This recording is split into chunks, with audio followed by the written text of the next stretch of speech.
Record है, उस anchor का सवाल पूछिए जाकर के।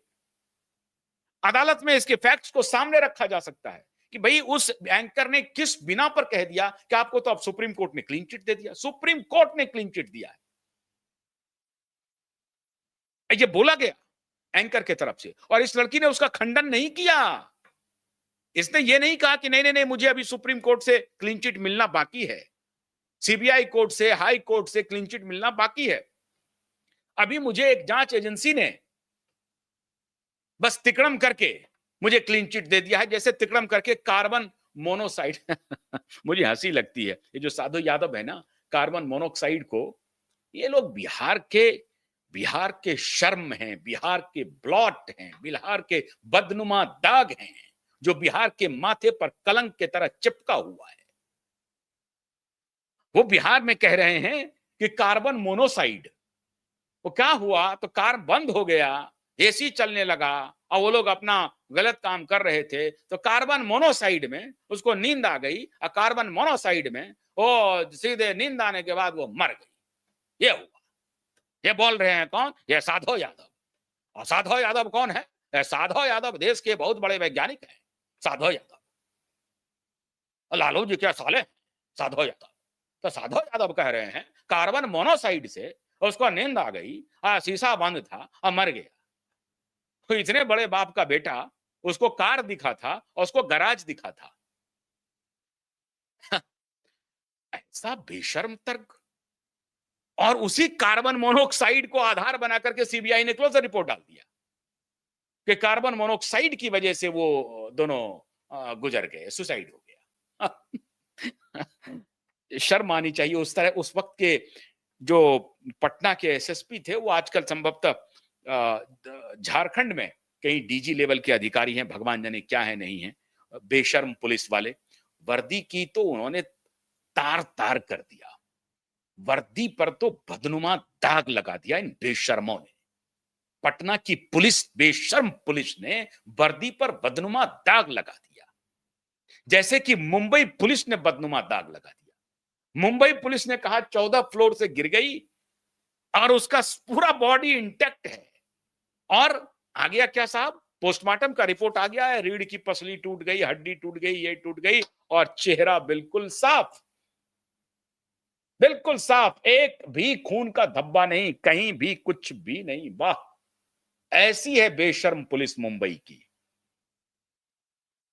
अरे बेशर्म मुंबई पुलिस, तुम्हें तो ठीक से नंगा करेंगे, एक एक वर्दी उतरवाएंगे, एक एक वर्दी, चिंता मत करो। अभी 20 नवंबर आ रहा है ना, एक एक की वर्दी उतरवाएंगे, एक एक की वर्दी उतरवाएंगे।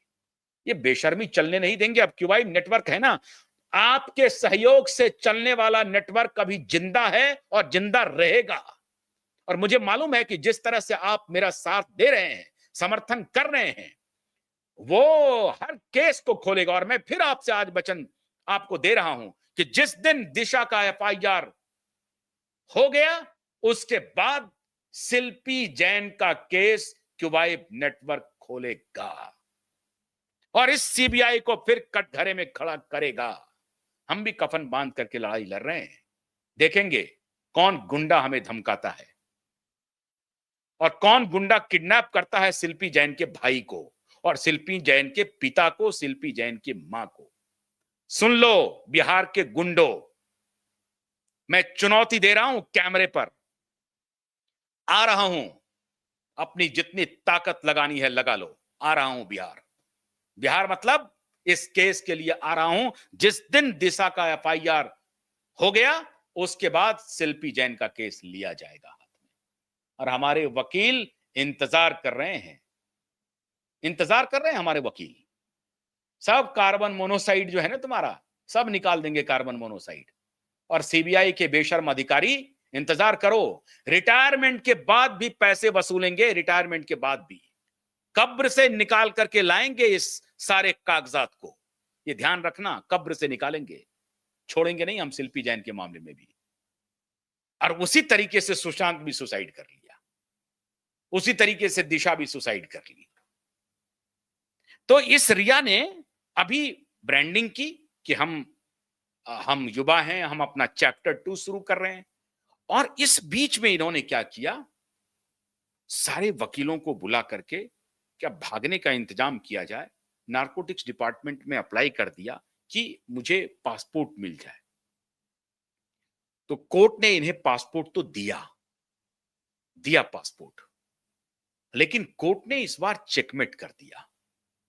क्या भागने का धंधा छोड़ देना। नारकोटिक्स डिपार्टमेंट ने विरोध किया अदालत में कि मिलॉर्ड, इन्हें आप मत जाने दीजिए बाहर, ये भाग सकती है, ये फरार हो सकती हैं, बार बार विदेश जा रही है। किसके पैसे पर जा रही हैं विदेश?